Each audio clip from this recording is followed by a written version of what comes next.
Hey there, I'm Tad Holly, the Director of Instruction and Player Development Manager at Nashville National Golf Links in Joelton, Tennessee, just northeast of Nashville. And today we're going to talk about the setup. Video number 1, we talked about the grip. Number 2, aim and alignment.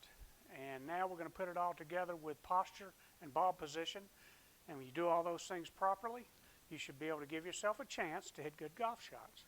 So, to me, it's important posture-wise to get in a good athletic position, like any other sport, whether it be tennis, basketball, baseball, golf, any sport where you need to be set up in an athletic position. You want your legs active underneath you. So if I'm going to guard somebody in basketball, I'm going to have my legs underneath me so I can move either way easily, or if I needed to, I can jump. So that's kind of where you want to be as far as where your legs are. Now, to get in this good athletic golf position, first thing we do obviously is we take our grip, we walk up and aim the club face, and then we get set up. Now, I want my feet about shoulder width apart for the longer clubs. You may move the right foot in just a little bit for shorter clubs.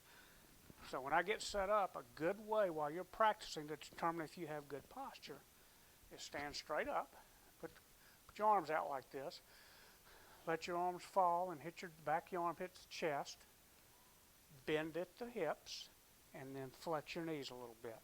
And if you do that, you're going to be in a good posture where I've got a little angle here, my hips are pushed out, my butt's sticking out a little bit.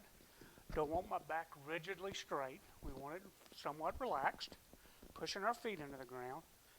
And a good way to determine once you get there while you're practicing is to let your right hand fall off the club and let it hang. And if you're good, it should move right back to the club. If you're not, if you're, say, sitting back too tall and on your heels, it's going to fall underneath. If you're bent over too far, it's going to fall out there. So it's a good checkpoint for you once you get set up. The next thing we're going to talk about is ball position. And there are a couple of schools of thought. One is the simple school, which I went to, is to pretty much have your ball position in the same spot for most swings.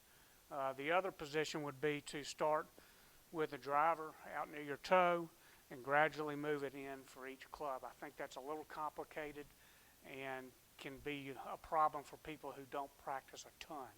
So I like to think I've got an 8-iron here. 9-iron, I'm sorry.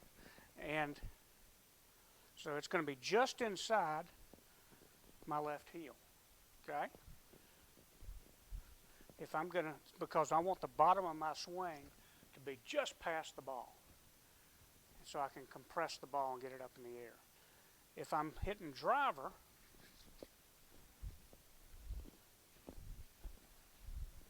I want it a little further out, somewhere between my arch and my big toe, just kind of right in that, little outside the heel line, and maybe a little wider stance so that I can swing the driver. It's on a tee, so I want to hit up on it a little bit, and so being a little forward is good with the driver.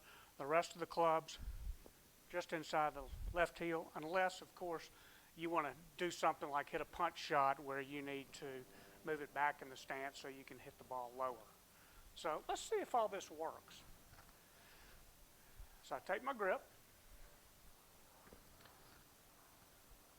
aim the club face, set my feet. Now let's see if it's correct. Arms out. Let them follow, they touch my chest, bend at the hips, little flex in my knees. I'll drop my hand to see if it's in a good spot, and it seems to be.